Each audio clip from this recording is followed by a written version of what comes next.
좀 세월이 많이 지난 얘기입니다. 한 50 중반의 남자가요, 경영하던 사업이 너무너무 어려워져서 한동안 고민하고 염려하고 방황했다고 합니다. 한날은 마음을 잡을 수가 없어서 길거리를 이리저리 헤매던 중에 거리에 붙어있던 그 교회 부흥의 프랜카드, 와보라, 길이 여기 있다가 눈에 들어왔다고 합니다. 그러지 않아도 마음이 너무 심란하고 어려운데 지푸라기도 잡는 심정으로 한 번도 교회를 가본 적이 없는데 난생 처음 이제 부흥회를 참여했다고 합니다. 얼마나 어색하고 얼마나 힘들었을까요? 그래도 길이 있다고 하니 겨우겨우 참고 견뎠습니다. 부흥 강사가 나와서 설교를 하는데, 근데 그때가 마침 이제 그 교회가 건축 중이었던지 헌금 얘기만 주구장창 하더랍니다. 주구장창. 그래서 당연히 오늘 우리가 읽은 마지막 본문 있죠, 가난한 과부가 자신의 재산에 전부를 넣었다 하는 것을 포함해서 부흥 강사가, 예전에는 목사님들 부흥회 하시는 분들 홀리 보이스를 잘 냈거든요. 저도 예전에 흉내 내고 이렇게 했습니다. 요즘은 그런 경우가 잘 없지만 참 과거에 우리 조국 교회에서 성경 이해가 부족한 경우가 많았어요. 그래서 그 부흥 강사께서 홀리 보이스를 하면서 할렐루야, 할렐루야, 잘하죠. 저도 옛날 흉내를 많이 내서 그렇습니다. 예수님께서는 가난한 여인이 자신의 전 재산을 낸 것을 헌금한 것을 기뻐하셨습니다. 인정해 주셨습니다. 혹 여기 계신 분 중에 이렇게 하실 분 없습니까? 헌금을 손들어 보십시오. 없습니까? 5천만 원 없습니까? 1,000만 원. 이거 다 제가 어릴 때 봤던 겁니다. 그렇게 억지 춘향식으로 헌금을 강요했던 모양입니다. 그랬더니 참고 참았던 이 남자가 견디질 못하고 벌떡 일어나서 길은 무슨 길, 엉터리 약장수구만, 그렇게 하고 나가버렸답니다. 실제로 있었던 일입니다. 여러분, 이 에피소드에 대해서 어떻게 생각하십니까? 이 남자의 잘못입니까? 이 남자의 잘못? 무엇보다 가난한 과부가 자신의 생활비 전부를 헌금을 했다는 말씀을 이렇게 이해하고 이렇게 사용해도 무방한 겁니까, 여러분? 과연 이게 무방한 거예요? 저는 가난한 과부의 사건을 이렇게 이용하는 것은 무식과 무지일 뿐만 아니라 마가가 예수님의 행적을 기록하여 우리에게 하나님의 말씀으로 전해준 의도와 전혀 다른 나쁜 짓이라고 저는 그렇게 생각을 합니다. 자, 그런 점에서 오늘 본문 사실은 12장 전체예요. 다 보진 못하고 예수님의 행적의 의미가, 진의가 뭘까요? 자, 이를 이해하기 위해서는 오늘 본문에 나오는 아주 날카로운 대조와 갈등을 보셔야 됩니다. 자, 보시면 예수님께서 예루살렘에 입성하실 때에 한편에서는 백성들이 어마어마하게 환영합니다. 어마어마하게 환영합니다. 그러나 다른 한편에서는 당시가 종교사회라고 말씀드렸죠. 유대사회는 그게 기득권을 갖고 있던 대제사장, 서기관, 장로들의 백성들은 전혀 예수님을 달가워하지 않습니다. 반가워하지 않습니다. 그건 지난주에 우리가 봤지만 예수님께서 예루살렘에 입성하셔서 이들의 근거제가 되는 성전을 초토화를 시켜놨거든요. 해집어놨거든요. 그래서 이들은 그런 예수님에 대해서 가만히 있을 수가 없는 것입니다. 그런데 이런 대립은 12장에 오면 더 심해집니다. 그래서 예수님의 권위에 대해서 시비를 대제사장들과 서기관들과 장로들이 걸게 됩니다. 자, 그러자 예수님께서는 거기에 대해서 포도원 농부의 비유를 하시죠. 포도원 농부, 악한 농부들. 이건 곧 하나님의 아들이신 예수님 자신을 십자가에 내어주어 죽게 할 것들에 대한 비판입니다. 눈치가 있던 이들이 그것을 모를 수가 있겠습니까? 그래서 12절 한번 보십시오. 그들이 예수의 이 비유가 자기들을 가리켜 말씀하신 줄을 알고 잡고자 하되 무리를 두려워하여 예수를 두고 가니라, 이렇게 얘기를 하고 있어요. 기회만 되면 예수를 잡고 싶지만, 그러나 그 당시에서는 군중들이, 백성들이 아직은 예수님을 지지를 하고 있어요. 자, 또 하나는 그 다음에 나타난 게 오늘 우리가 읽은 세금 문제입니다. 바리새인과 헤롯 땅 사람 중에 이제 이 사람들이 와가지고 13절에 이제 예수를 책잡으려고 질문을 하나 하고 있습니다. 자, 제가 전에 예수님 당시에 유대의 정치와 종교의 분파를 좀 나눠서 말씀드렸어요. 그래서 자세하게 말씀드리지는 않겠습니다. 다만 여기에 나오는 바리새인하고 헤롯 땅은 가까울 수 없는 사람들입니다. 견원지간이에요. 평소에는 얼굴도 꼴도 보기 싫어하는 사람들입니다. 근데 예수님 중심으로 어떤 일이 벌어집니까? 이 견원지간인 사람들이 합세를 하여 예수님께 와서 질문을 던지고 있습니다. 자, 바리새인은 철저한 민족주의자로 로마 제국을 반대하고 있었습니다. 그러니 로마 제국에 세금을 내는 것을 거부를 했거든요. 그러나 헤롯 땅은 당시 로마 제국이 임명한 의용왕 있죠, 헤롯 왕가를 지지하던 사람들입니다. 여기에는 당시의 귀족이나 사두개인이나 제사장 그룹, 여러 사람들이 포함되어 있었습니다. 이들은 당연히 친로마 제국이었기 때문에 세금을 내야 된다는 거예요. 전혀 다르죠. 근데 가이사에게 세금을 바치는 것이 옳으니까라는 이 질문에서는 한마음이 되어가지고 예수님께 의문을 던집니다. 물론 질문하는 건 나쁜 것이 아닙니다. 좋은 질문이 좋은 해답을 얻는다고 제가 늘 말씀드렸잖아요. 기독교 신앙은 질문하는 신앙이거든요. 근데 문제는 의도죠, 의도. 우리 주변에서도 얼마든지 그런 것들을 보지 않습니까? 전혀 어울릴 것 같지 않은 사람들이 불순한 의도에서 하나가 된 것처럼 이들은 지금 예수님을 함정에 빠뜨리고자 하는 아주 못났고 못된 의도 때문에 평소에는 얼굴 꼴도 보지 않고 가까이 하지 않던 사람들이 가이사에게 세금을 바치는 것이 옳습니까? 라고 그렇게 이제 질문을 하고 있습니다. 자, 여기에 대해서 예수님께서 세금을 바치지 마라 이렇게 하면 냉큼 헤롯 땅 사람들은 로마 정부에 반에 걸게 한다고 예수님을 고발할 겁니다. 반대로 예수님께서 세금을 내야 한다 그러면 바리새인들은 율법에 철저했거든요. 머리끝부터 발끝까지 율법 자체였습니다. 근데 바리새인들은 당시에 동전 데나리온에 뭐가 있습니까? 전에 제가 사진으로 보여드렸죠. 로마의 황제가 신의 아들이래요.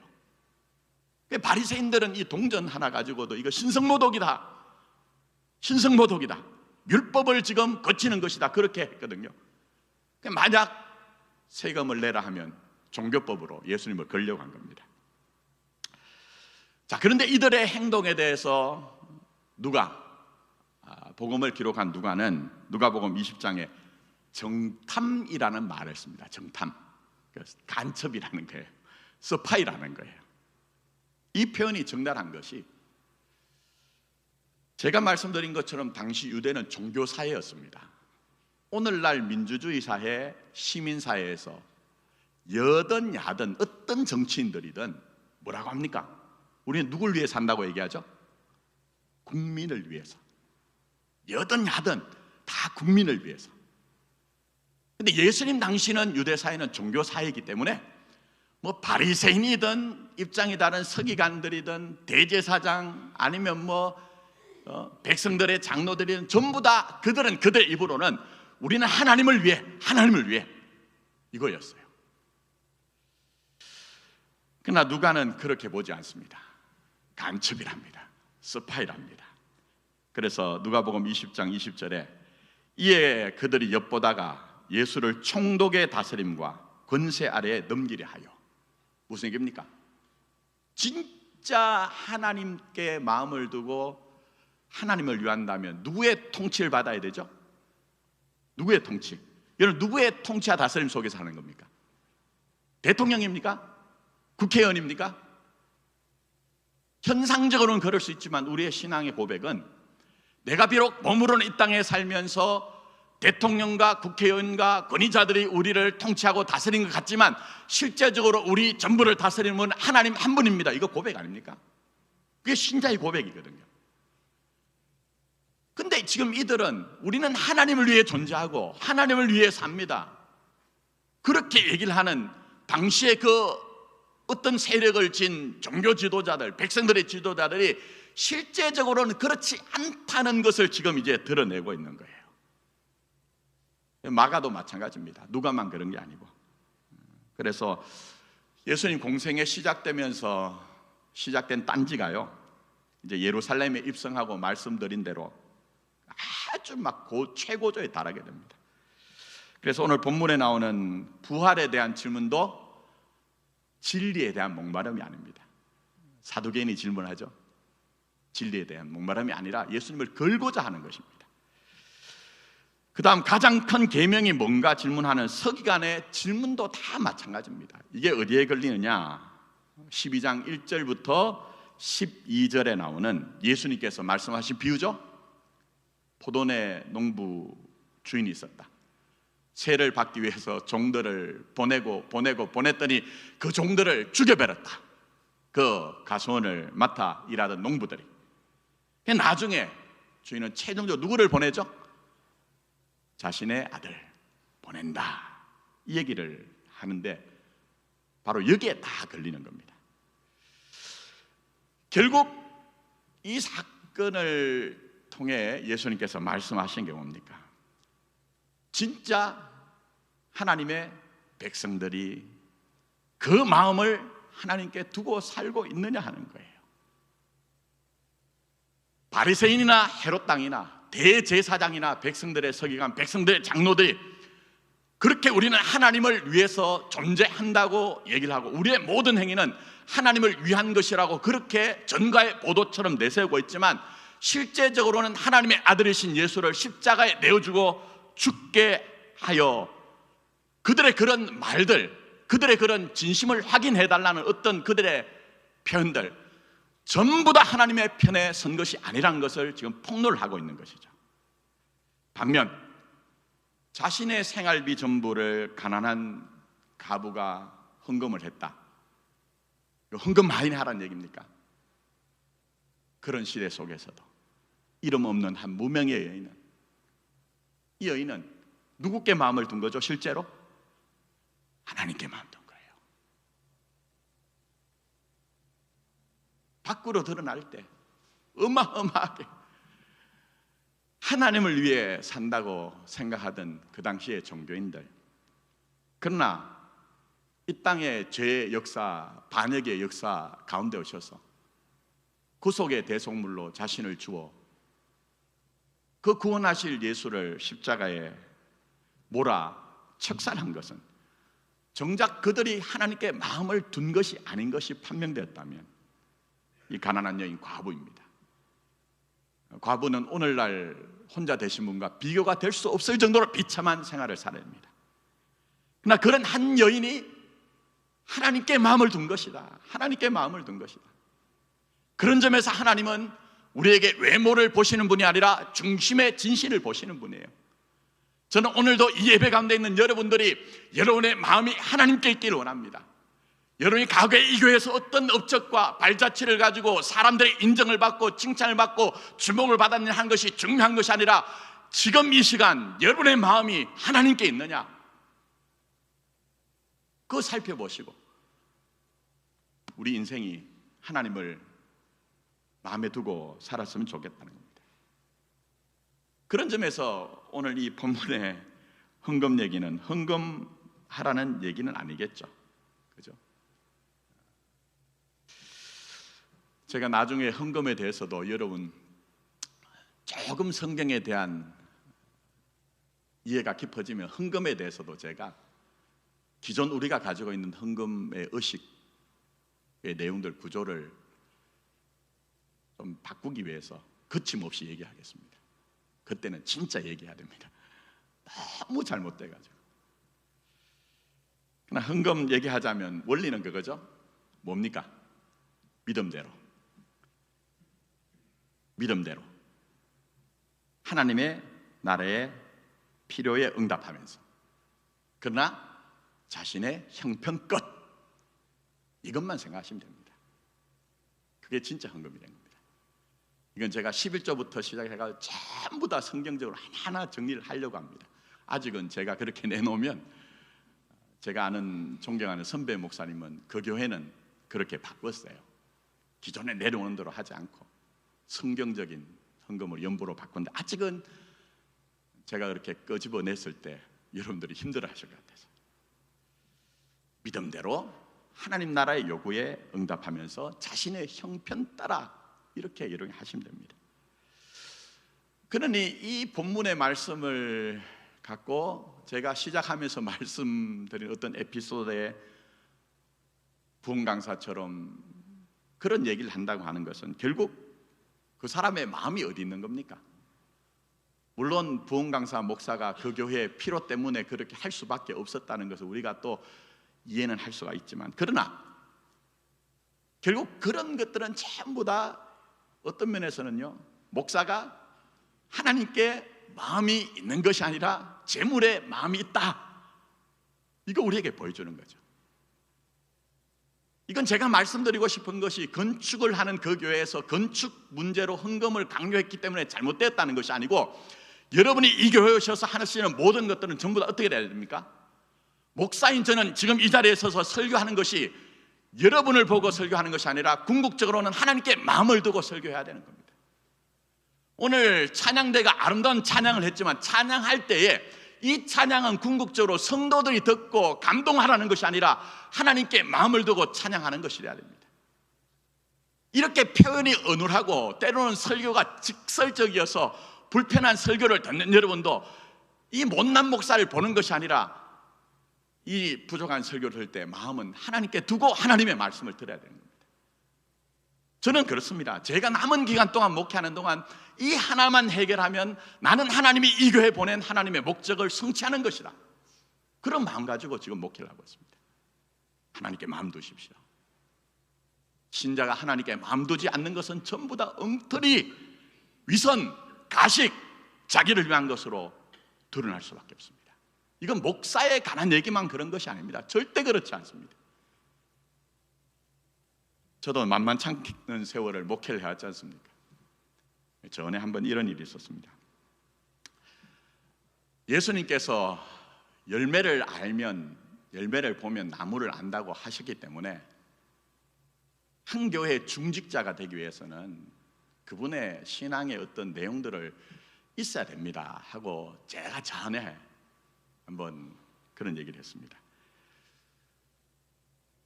그런 얘기들 속에 여러 가지가 있었습니다. 그랬더니 그 얘기가 어떻게 또 알려졌던 것 같아요. 저는 교회 목회하면서 깨달은 진리가 있습니다. 낱말은 누가 들어요? 새가 듣고 반말은 지가 듣는다. 아무리 당연들끼리 모여서 얘기해도 저는 저희 아내한테 교회 얘기를 하지 않습니다. 가끔 저희 아내가 나중에서야 교인들한테 교회 소식을 들을 정도. 근데 가끔은요, 당회가 끝나면 다 알려져요. 근데 그러고 난 후에 어떤 일이 있었느냐, 어떤 분이 11조를 안 했는데, 11조 꼭 복받기 위해서 하라, 그런 얘기가 아니에요. 그것도 나중에 성경적으로 다 정리해 드릴게요. 한국교회가 너무 11조를 오독을 해서, 근데 어쨌든 11조를 전혀 하지 않던 분이 갑자기 몇만 원을, 이 11조를 이렇게 매번 도장 찍듯이 하시는 거예요. 왜 그렇게 했을까요? 중직자가 11조 하지 않으면 어떻게 교회를 책임지겠습니까? 하는 얘기가 귀에 들어갔던 것 같아요. 어떻게 생각하십니까? 얕은 행동 아닙니까? 신앙은 깊어야 됩니다. 얕은 행동입니다. 그건 사람들 눈치 보는 거거든요. 우리 신앙은 그렇게 얕게 살면 안 되는 것은 세상에 허락되지 않은 하나님이 자신의 아들을 주신 그 무시무시한 사랑, 제가 무시무시하다고 하는 것은요, 도무지 이게 이해가 안 되는 거 아닙니까? 그 무시무시한 사랑을 받았기 때문에 우린 얕게 사는 게 아니거든요. 세상과 다른 삶을 선택하는 실력이 신앙의 실력이거든요. 제가 지난주에 예수님께서 성전에 들어가셔서 매매하는 자들, 돈 바꾸는 자들, 비둘기 파는 자의 의자를 엎으시고 내 집은 만민의 기도하는 집이라고 하신 이유, 그 다음에 다음 주에 봅니다. 예루살렘 성전 파괴에 대한 것들 보게 됩니다. 근데 로마서가 아니고 마가복음 13장에 가면 예수님께서 성전 파괴를 예언하셨고 주 70년에 티투스 장군에 의해서 예수님이 예언하신 대로 돌 위에 돌 하나도 남지 않잖아요. 완전히 무너져 내리잖아요. 근데 그런 사실을 통해 뭘 얘기한다고 했습니까? 진짜 성전은 건물이 아니다. 진짜 성전은 이 인간의 죄와 반역의 역사에 들어오셔서 죽으셨을 뿐만 아니라 다시 사신 예수님이 진짜 성전이시고, 그 진짜 성전인 예수님께 마음을 두고 오늘도 믿음으로 사는 너희가 하나님의 성전이니 너희가 세상보다 더 크다, 이거라고 제가 정리해드렸잖아요. 그럼 그 사랑이 진짜 내게 부어졌고, 그렇기 때문에 내가 하나님의 성전이라는 것을 믿는다고 하면 얕게 살 수 없죠. 얕게 살 수 없죠. 세상과 다르게 깊게 살아야 되지 않느냐는 겁니다.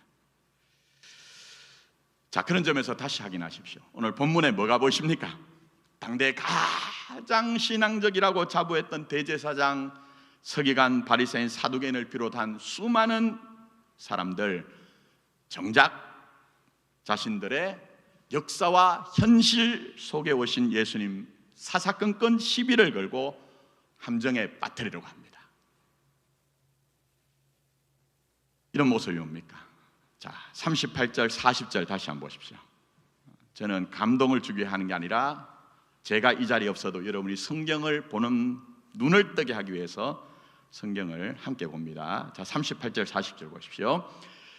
예수께서 가르치실 때에 이르시되 긴 옷을 입고 다니는 것과 시장에서 문안받는 것과 회당의 높은 자리와 잔치의 윗자리를 원하는 서기관들을 삼가라. 그들은 과부의 가산을 삼키며 외식으로 길게 기도하는 자니 그 받는 판결이 더욱 중하리라 하시니라 얘기했습니다. 서기관들에 대한 얘기입니다.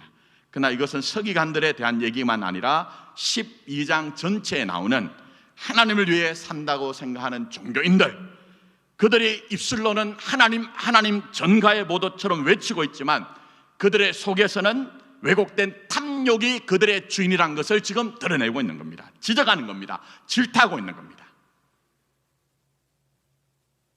그러나 이어 등장하는 한 가난한 과부는 그런 현실, 어떤 현실입니까? 성전이 강도의 구렬이 됐습니다. 성전이 강도의 구렬이 됐습니다. 오늘날 교회가 아닌 것처럼 사람들이 손가락질하는 그런 시대가 된 것처럼 하나님의 영광이 드러나고 하나님의 긍휼만이 선포돼야 되는 그 성전이 그 제사장들과 거기에 부합하고 있던 사람들로 말미암아 강도의 소굴이 되었습니다. 그리고 오늘 12장에서는 하나님의 아들인 예수님께 시시 비비 어떤 것이든지 올무를 걸어서 함정을 빠뜨리려고 하는 그 참담한 시대, 그러나 이 가난한 과부는 질식하지 않습니다. 무릎 꿇지 않습니다. 비록 이 가난한 과부를 둘러싼 그 시대의 환경이 정말 질식할 만하고 무릎 꿇을 절망할 시대지만 이 여인은 하나님께 마음을 두고 있기 때문에 성전에 나와서 자신의 재산을 전부 다 하나님께 드렸다고 하는 그 표현을 통해서 자신의 인생 자체를 하나님께 드린 겁니다. 여러분 어느 자리에 서실 겁니까? 오늘도 마찬가지로 말씀드린 것처럼 교회가 사람들에게 더 이상 교회답지 않다는 얘기가 이곳저곳에서 들려오고, 목사란 얘기는 밖에 나가면 저 같은 교회 목사란 얘기를 하기 힘들어요. 여러분 어떻습니까? 하나님의 말씀인 성경을 통해 우리에게 하나님이 질문을 던지시는 겁니다. 설교의 결론, 우리가 붙잡아야 되는 중심 생각, 메인 아이디어를 위해 질문을 던지십니다. 여러분의 사신만큼, 믿어온 연수만큼 여러분의 마음의 지향성이 어디에 있는 겁니까? 정말 이름 없는 가난한 한 과부처럼 하나님께 있느냐 하는 겁니다. 하나님이 우리 교회를 향해, 나 자신을 향해 질문하십니다. 우리 마음이 하나님께 있었으면 좋겠습니다. 나를 위해 죽고 다시 살아 너와 함께 살고 있다는 주님께 마음을 뒀으면 좋겠습니다. 그것 아니면 전부 다 거짓입니다. 그것 아니면 최종적으로 주님 앞에 서는 날 자기 스스로 직고하여 자고하여 아니라는 얘기를 하는 비극을 만날 겁니다. 그러니 하나님께 마음을 두십시오. 예수님께 마음을 두십시오. 물론 그렇다고 해서 오해를 마실 것은 윤동주 시인처럼 하늘을 우러러 한 점 부끄럼 얻기를 원한다. 여러분, 그게 신앙이라고 여러분 많이 오해하는 경우가 있습니다. 그러나 그렇지 않습니다. 우리의 실존은 자기 스스로의 능력으로 하늘을 우러러 한 점 부끄럼 없이 살 수 있다는 실력이 없는 자들입니다. 만약 그것이 여러분의 신앙이라고 오해하시면 그렇게 살 수 없기 때문에 그렇게 보이기 원하는 종교 역할놀이가 나옵니다. 나는 그런 자가 아닌데 다른 사람에게 그렇게 보이기 위해서 자꾸 가면을 쓰고 살기 시작합니다. 그리고 더 나가서 그게 오래되다 보면요, 내가 그것을 잘하면 사람들의 인정과 칭찬이 돌아올 때에 내가 근사한 사람으로 자기 자신도 쏟게 됩니다. 그리고 더 나가서 그렇게 살지 못하는 어떤 한 인간을 보면 쉽게 정죄하고 판단함으로 말미암아 오히려 예수님께서 나는 너에게 생명을 주되 더 풍성한 생명을 주겠다고 하신 예수의 생명의 풍성함을 전혀 누리지 못합니다. 그런 얘기는 아닙니다. 절대 그런 얘기는 아닙니다. 그래서 오늘 설교 제목 보시면 뭡니까? 뭐라고 했습니까? 경향성이란 얘기를 붙여놓은 거예요. 우리 마음은 늘 한결같을 수 없거든요. 늘 붙들어 매어놓은 것처럼 한결같을 수 없습니다.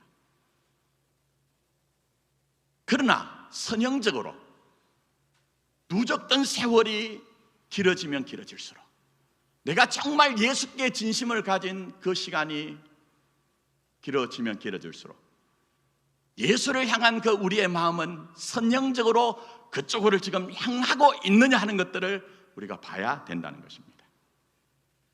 그래서 마가복음의 특징이 뭡니까? 마가복음의 특징 중에 하나가 길에서 엔테호도라는 말이 반복해서 나온다고 했습니다. 영생의 길이 되신 예수님께서 누구든지 나를 따르거든 자기를 부인하고 자기 십자가를 지고 나를 따르라고 하셨는데, 제가 참 좋아하는 목사님 한 분 계십니다. 배경락 목사님이시라고. 이분이 쓰신 책이 있습니다. 에세이가 있는데 참 좋습니다. 어렵지 않은데 한번 꼭 읽어보십시오. 곱게 난 길은 하나도 없더라. 참 맞지 않습니까? 곱게 난 길은 하나도 없더라. 어느 누구도 정도의 차가 있을 뿐이지 다 굽은 길이 있더란 겁니다. 그러나 그런 굽은 길을 간다고 할지라도 어떻게 해요? 마음은 하나님께 두고 살라는 거예요. 굽은 길이 있다고 해도 마음은 예수님께 두고 살라는 거예요. 그건 신앙의 역설이 굽은 길이 오히려 신앙의 깊이를 만들더라.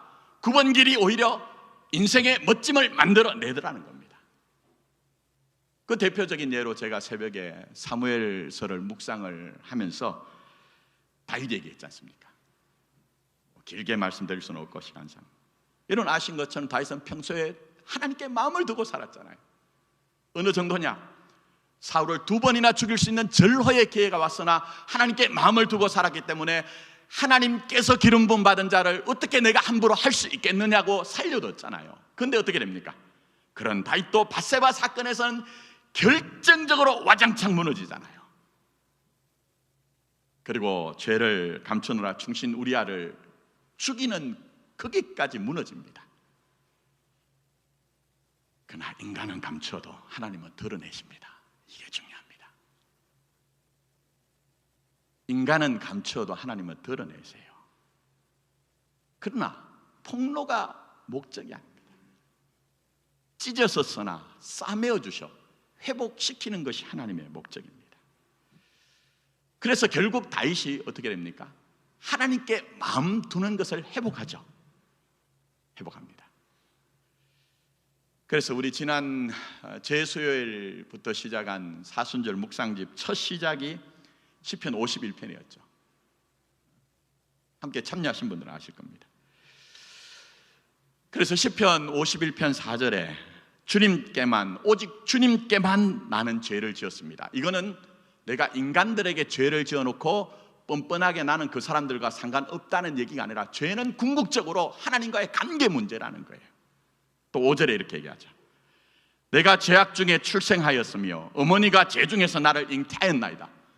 다윗의 어머니가 들으면 기분 나쁠 얘기 같지만 이거는 엄마 탓을 하는 것이 아니라 내 원래 실력은 죄를 이길 수 있는 실력이 없다는 것을 승복하는 것이라고 말씀을 드렸습니다. 근데 이런 인정과 승복은 절망이 아니라 다윗의 마음을 다시 하나님께로 두도록 하는 겁니다. 그래서 한 군데만 제가 짚고 마무리할게요. 수요일날 설교 들으신 분은 기억하실 겁니다. 17절, 하나님께서 구하시는 제사가 뭐라고요? 상한 심령이라 이렇게 얘기합니다. 상한 심령이란 말은 상했다는 말과 심령이란 말이 합쳐져 있는데, 상했다는 것은 나시바에서 파생된 나시바라의 죄기 동사예요. 내가 한 행동이 내게 돌아오는 겁니다. 그리고 여기에 심령이라는 말이 루아흐인데 영도 되고 마음도 되죠. 바람도 됩니다. 그럼 무슨 얘기입니까?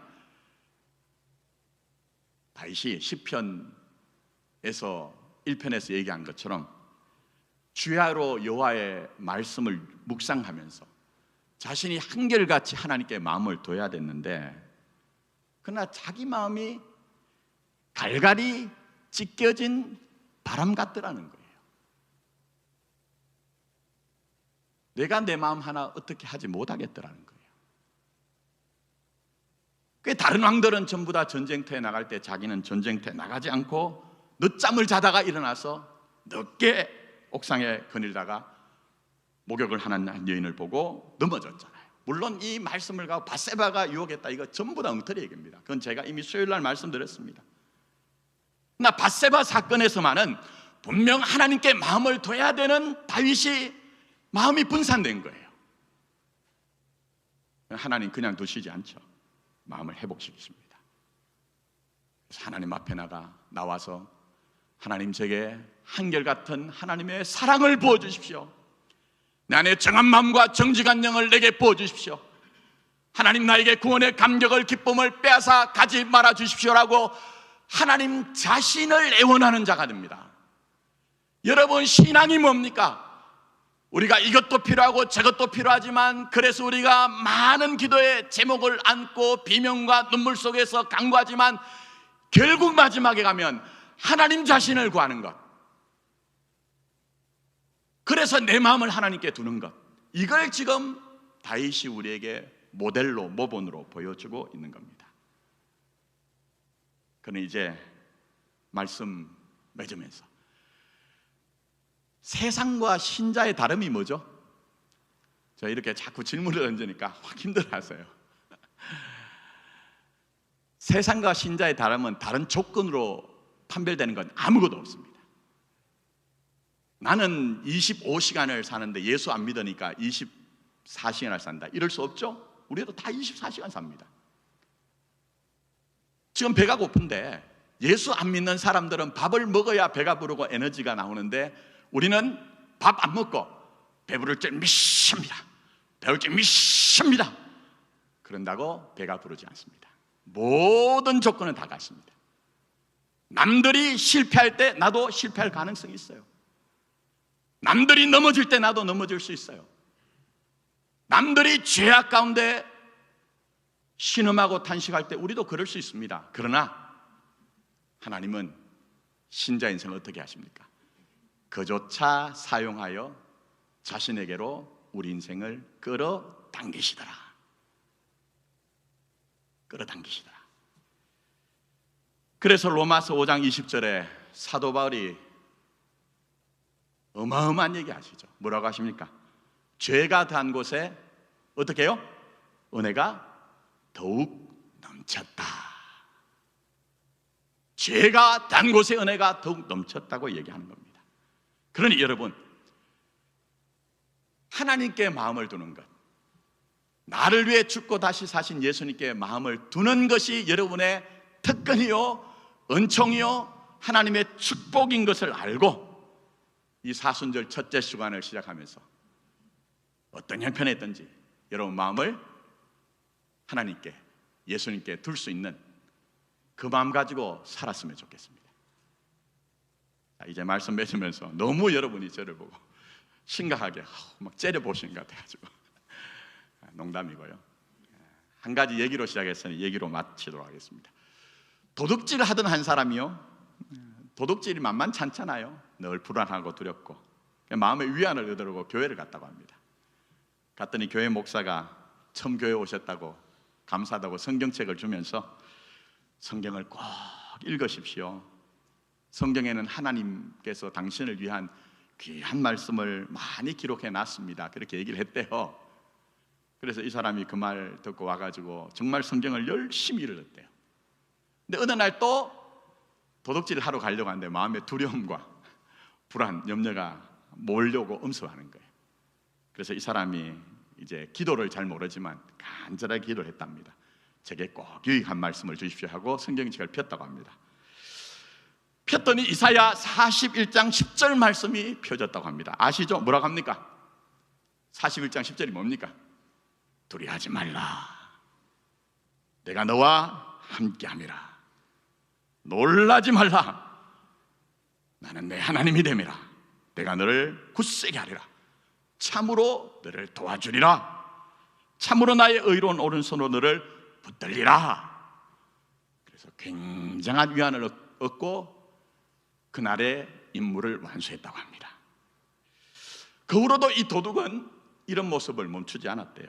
그랬더니 그런 모습을 지켜보던 아들이, 아빠, 남의 집 담장을 넘는 것 아니잖아요. 그만두세요 했더니 그동안 얼마나 성경을 열심히 많이 읽었던지 성경에 통달해서 아들에게 성경책을 펴줍니다. 시편 18편 29절. 내가 주를 의뢰하고 적군을 향해 달리며 내 하나님을 의지하고 담을 뛰어넘나이다. 아들아, 이 대단한 다윗도, 믿음의 사람도 담을 뛰어넘었구나. 근데 어느 날 이 도둑이 성경을 읽다가 마지막 요한계시록에 가서 깜짝 놀랐다고 합니다. 아니, 감격했다고 합니다. 요한계시록 16장 15절 읽다가 그곳에는 이런 말씀이 있습니다. 보라, 내가 도둑같이 오리니 누구든지 깨어 자기 옷을 지켜 벌거벗고 다니지 아니하면 자기의 부끄러움을 보이지 아니하는 자는 복이 있도다. 도둑은 이 구절을 읽으면서 예수님도 나와 같은 도둑이시구나 깨닫고 긍지와 감격으로 눈물을 흘렸다고 합니다. 어떻게 생각하십니까? 이 도둑의 마음이 하나님께 있는 겁니까? 수천 번, 수만 번 성경을 읽었다 해도 이 도둑의 마음의 경향성은 하나님께 있는 것이 아니라 도둑질에 있는 거예요. 농담 같은 얘기지만 농담 같은 얘기가 아닙니다. 여러분의 그 수많은 날들 이 교회에서 몸담아 마치 자기 몸을 불사르는 것처럼 내어주었던 그 헌신과 열심들, 그 마음의 경향성들이 정말 하나님께 두어져 있었느냐 하는 것입니다. 괜찮습니다. 앞으로 여러분의 마음이 하나님께 있었으면 좋겠습니다. 한 번으로 해결하는 것이 아니라 경향성이라고 얘기했습니다. 때로는 넘어지고 자빠지고 뒤로 간다 할지라도 여러분의 마음을 하나님께, 예수님께 두는 것을 중단하지 마십시오. 포기하지 마십시오. 그럴 때 어느 순간 내가 나 자신을 돌아보면 과거보다는, 어제보다는 조금이나마 더 예수님께 마음을 둔 것으로 사는 나 자신을 볼 수가 있을 것입니다. 그리고 그런 세월 다 지나면 마지막에는 나의 마음에 합한 자라고 했던 다윗처럼, 또 다른 믿음의 선배들처럼 여러분 자신이 예수님의 마음이 되어 예수님의 것으로 인정이 될 겁니다. 이 복이 있기를 예수님의 이름으로 축복합니다. 기도하겠습니다.